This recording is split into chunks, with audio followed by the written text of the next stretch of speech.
To Angie for coming out, because I know that you have. Oh, wait for the. Back to Egan. We're back to Egan. I know I'm in Egan again. Well, I always tell people I grew up with 7 brothers and sisters, and we're always told to be quiet, so my voice doesn't always carry. So hopefully you're able to hear me. But I really want to thank Angie for coming out today and taking time out of what I know is a very busy schedule. And so excited to work with you this election cycle to increase the turnout and do the work of defending our democracy, because everything is under assault right now. Absolutely everything. Reproductive rights are under assault. Marriage rights are under assault. And we also see just the increasing violence that is happening in our schools, in our churches, in our grocery stores. It's a heavy time right now.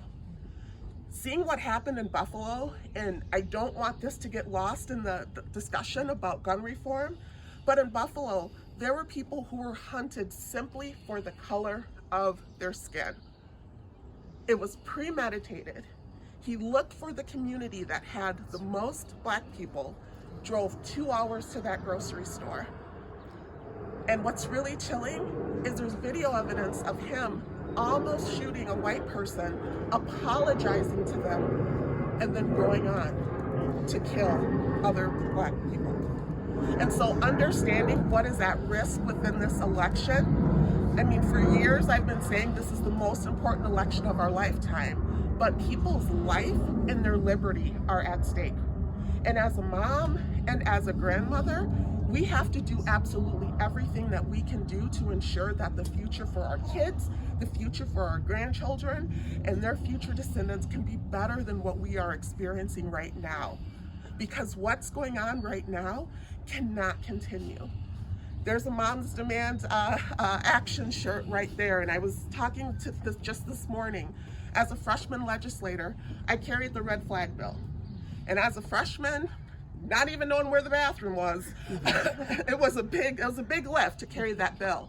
And in 2019, it was passed off of the House floor as part of an omnibus bill. Woo!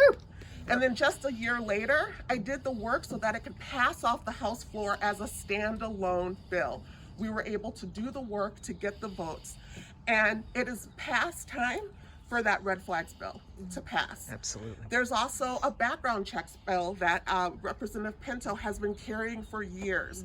It's common sense. You should have to do a background check before you're able to purchase a weapon.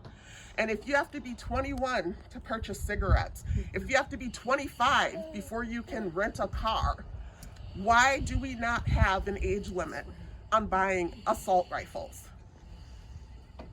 25. I think the insurance companies recognize kids' brains aren't even fully formed until their late 20s. So understanding all of the things that are at risk, it is so heartwarming to see so many of you coming out to give of your Saturdays this morning, because I know there's a lot of other things that you could be doing on a Saturday morning. And I hope this is the first of many Saturday mornings, because we have to do absolutely everything to keep the state house, to flip the state senate, and ensure that we keep the governor as well. And we also have to ensure that we keep the federal house as well, and the Senate, because all of this is at risk. So I'm not going to say much more than that, but I do just want to give a thank you to each of you for giving of yourself today. And maybe we'll just open it up for some